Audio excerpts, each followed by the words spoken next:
Hello, everyone, and welcome to The Guy Dawson Show at WCOBM.com, the World Center of Broadcast Media. My name is Guy Dawson, and I am the managing member of Classy Communications, a full-service public relations and advertising firm. We bring greater recognition to businesses, individuals, and organizations with articles, press releases, broadcast opportunities, and events and lots of other things. If you'd like to learn more about the services that Classic Communications provides, please get in contact with me at 702-845-6129 or visit our website, classycommunications.net. Back in Las Vegas, I have the fabulous, illustrious Kwan to my left. Kwan, what was it like when I was away last week? Welcome, Charlie. It's back in town. I know I gathered a title being in sunny California over the last week. I now have angels. Guys, angels. That was so cute. Did you miss your angels? Oh, did I? I didn't know what to do with myself on a Thursday. And no you, no Cheryl. What? But you did a fantastic. Even Renee was in the studio. We had Renee Adams, who's also going to be an awesome addition to the Guy Dawson Show. She's going to be our roving reporter here in Las Vegas and making appearances. But we had so much fun. We just giggles and joking around, goof around in this. I know you guys did a lot better than me on my own show. Yes. We got our freedom. I know, yeah, you guys will. That's what happened. When the cat's away, the mice will play.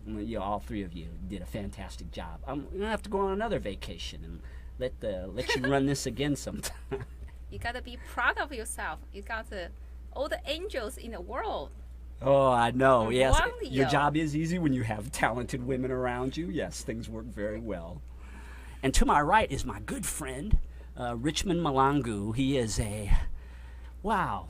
Richman, there's so many words that I could use to describe you. Richman is an educator, he is an athlete, and he is an advocate for many things. Richman and I have been working together on things it's been quite a while, probably about a year and a half now. Mm-hmm. Richman made an appearance on my radio show, I guess it was February of 2014, to promote a book that he wrote, which is absolutely phenomenal. It is called Zulu Dreams, and I started working together with him to promote that. And boy, we've made all kinds of appearances together. We've had quite a life, some of the times that we've spent together. Here's the book, Zulu Dreams, From Apartheid to the Ivy League. This is an amazing text about an amazing man and his journey through many things, and we'll touch on some of those over the course of the next half hour. Richman, welcome to the Guy Dawson Show. Thank you. You remember we were talking about, I kept telling you, I'm going to have a TV show one of these days, Richman, and you were going, Richman was saying, I got to make sure I get myself together so I look right when I get on. And you really look right and ready for TV today. No, I didn't pick up my stuff from the dry clean, so I had to wear shit. But it's all good.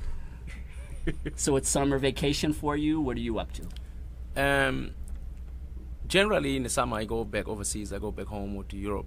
But this time, I started a non-profit foundation, which is basically it's called Mahlangu Foundation, and the goal of my foundation is to mentor, empower low-income kids, and fund them to have access to higher education.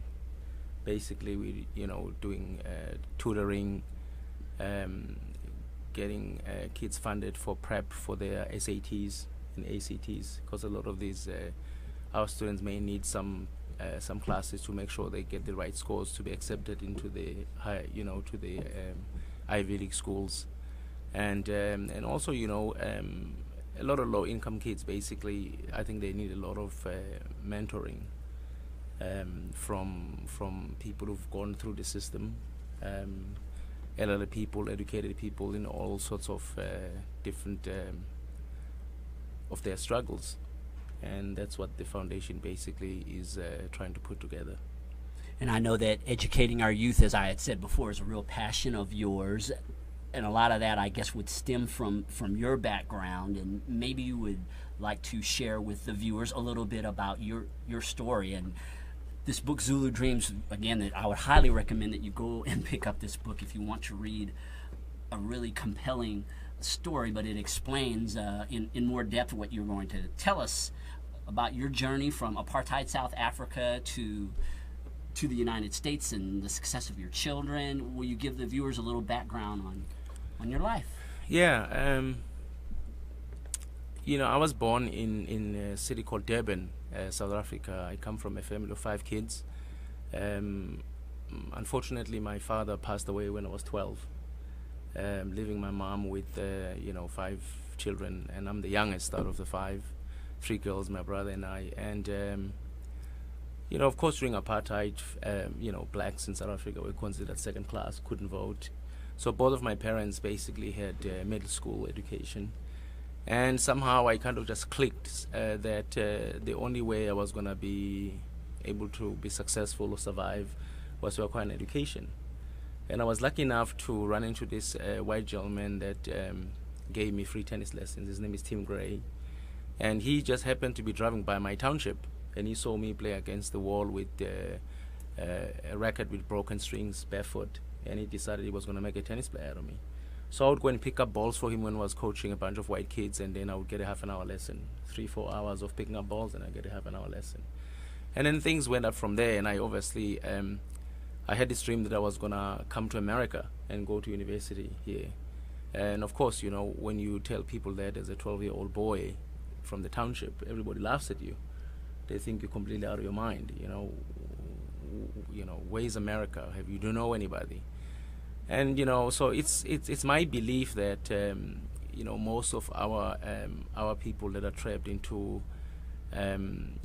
economic difficulties, education is a number 1 priority. So I came here, went to college, did my undergrad.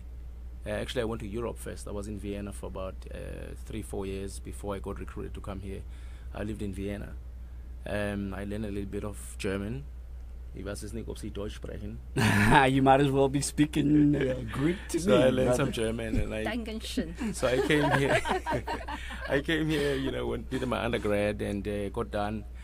But when I first came here, obviously, you come from overseas as a young, uneducated man or person. You basically don't really understand the world or the American history, because growing up I didn't learn anything about American history. That's not the history that the apartheid government was willing to teach us. So I know a little bit about slavery, but it's something that I learned a lot of stuff here. But I realized as I got older that the world is very different, yet it's the same. Apartheid meant the same thing. That represented slavery or whatever you want to call it. It happened in Australia with Aborigines. It happens, everywhere in India with the English. Countries went, European countries went and colonized a lot of African countries, so everybody else. And so I realized this was actually a world problem. And for me to be successful was to make sure that I got myself educated. I was fortunate enough to go to college and have my education paid for through a scholarship. And then when I got done, I decided to go to graduate school. I work now as a guidance counselor at my school, and most of our children, when I say our children, I'm talking about most of the kids of color or kids who struggle in school. It's a reason that happened. Richman, let me really quickly, we're going to take a short commercial break, and when we come back, Richman Mahlangu is going to talk more about his background, his journey to the creation of Zulu Dreams, an amazing book. We'll be back in a few minutes with more of The Guy Dawson Show.